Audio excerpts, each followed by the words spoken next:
नमस्कार, इंकलाब TV channel में आपका स्वागत है।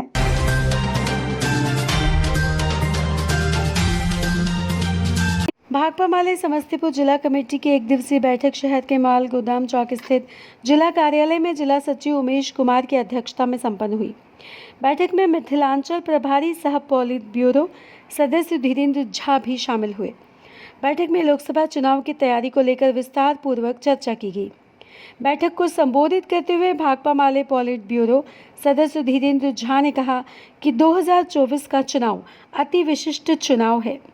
एक तरफ भाजपा के नेतृत्व में एनडीए गठबंधन लोकतंत्र संविधान को खत्म कर तानाशाही थोपने पर आमादा है, वहीं कॉरपोरेट घराने को धंधे देकर इलेक्टोरल बॉन्ड से अर्जित अकूत चंदे से चुनाव लड़ रही है। वहीं दूसरी ओर इंडिया गठबंधन लोकतंत्र बचाने, संविधान बचाने, तानाशाही समाप्त करने समेत बढ़ती महंगाई, बेरोजगारी, विकास आदि को एजेंडा बनाकर चुनावी मैदान में है। भाकपा माले बैठक, कार्यकर्ता सम्मेलन, जनसंपर्क, नुक्कड़ सभा, कूपन के जरिए घर घर चलो अभियान समेत अपने तमाम संसाधन का इस्तेमाल कर इंडिया गठबंधन के उम्मीदवारों को जिताने को चुनाव मैदान में उतरेगी।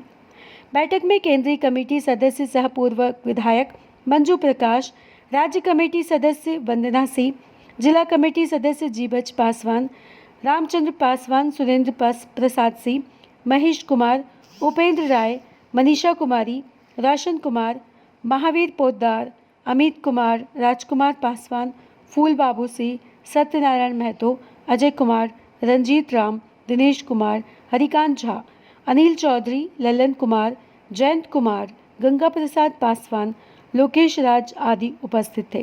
बैठक में समस्तीपुर, उजियारपुर एवं खगड़िया लोकसभा क्षेत्र के इंडिया गठबंधन के उम्मीदवार के पक्ष में मजबूती से अभियान चलाकर चुनाव में विजयी बनाने समेत 14 अप्रैल को पंचायत व प्रखंड स्तर पर अंबेडकर जयंती मनाने, 22 अप्रैल को भाकपा माले का स्थापना दिवस और 1 मई को मजदूर दिवस मनाने का निर्णय लिया गया। इस प्रक्रिया में हमारे साथी जो हमारे लिए समस्तीपुर की बात है, हम यदि अभियान में उतरते हैं तो नीचे में सघनता के साथ यदि अभियान में उतरेंगे जी पूरे देश में लोकतंत्र की रक्षा के लिए, संविधान की रक्षा के लिए, नागरिक अधिकारों की रक्षा के लिए ये निर्णायक चुनाव 2024 का हो रहा है और पूरे देश में एक बड़ा माहौल बन रहा है कि मोदी के हाथों अब देश सुरक्षित नहीं है। मोदी के हाथों देश का संविधान, लोकतंत्र और लोकतांत्रिक संस्था सुरक्षित नहीं है। इसलिए व्यापक जनगोलबंदी इस बार मोदी सरकार को हटाने के लिए हो रही है और मुझे लगता है कि 2004 की तरह मोदी का गुब्बारा फूटेगा और भाजपा की सरकार जाएगी और इंडिया गठबंधन की सरकार बनेगी।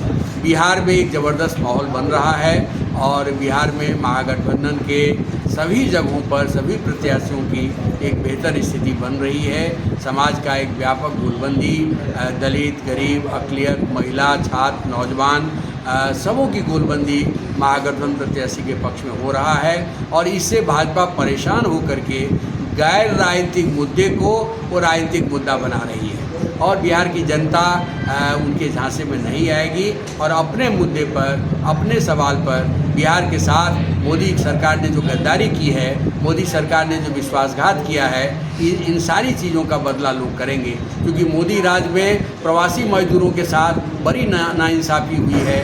कोरोना काल में मजदूरों ने दुनिया में ऐसे मजदूरों की पीड़ा कहीं सामने नहीं आई थी, वैसी पीड़ा सामने आई थी, लेकिन प्रवासी मजदूरों के लिए कोई कानून मोदी सरकार ने नहीं बनाया। मोदी सरकार ने प्रवासी मजदूरों को आज भी प्रति वर्ष बिहार के हजारों मजदूर विभिन्न तरह की दुर्घटना में काल कवलित होते हैं, लेकिन उसको 1 पैसा भी मुआवजा भारत सरकार नहीं देती है क्योंकि प्रवासी मजदूर कानून ही नहीं बनाया गया है। मनरेगा मजदूरों के मजदूरी में भारी कटौती करके जिस दर पर कोई एक मजदूर नहीं मिल सकता है, वो मजदूरी थोप करके करोड़ों मनरेगा मजदूरों के मजदूरी के साथ खिलवाड़ ये सरकार कर रही है। छात्र नौजवानों की नौकरी के साथ तो बड़ा छलावा हुआ है, इसलिए पूरे नौजवान एकताबद्ध होकर के महागठबंधन के पक्ष में हैं। लोग इस बात को कह रहे हैं, वो बात तेजस्वी यादव ठीक कह रहे हैं कि 17 साल में नीतीश कुमार जी ने जितनी नौकरी नहीं दी, महागठबंधन के 17 साल में उतने सारे नौजवानों को नौकरी मिली है।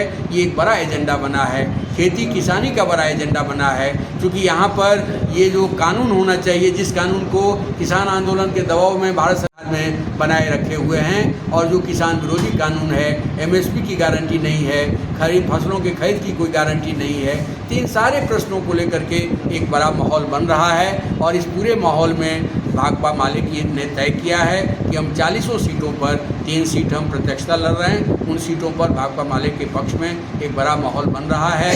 काराकाट में तो करीब करीब जीत तय हो गई है। नालंदा में एक बड़ा उफान आया हुआ है छात्र नौजवानों का, तमाम वंचित समूहों का, कि नालंदा को इस बात बदलाव में हम लाएंगे। आरा में एक ज़बरदस्त हमारी तैयारी चल रही है। तो भाकपा माले तीनों सीटों पर एक बड़ी भूमिका में उतर रही है। साथ ही साथ 40 सीटों पर भाकपा माले के कार्यकर्ता नेता लगे हुए हैं, और महागठबंधन की बड़ी जीत इस 2024 के चुनाव में होगी। नाम धीरज झा, भाकपा माले पॉलिट ब्यूरो के सदस्य। लाभ टीवी चैनल यदि आपको पसंद आता है तो इसे लाइक कीजिए, कमेंट कीजिए और सब्सक्राइब करना ना भूलिए।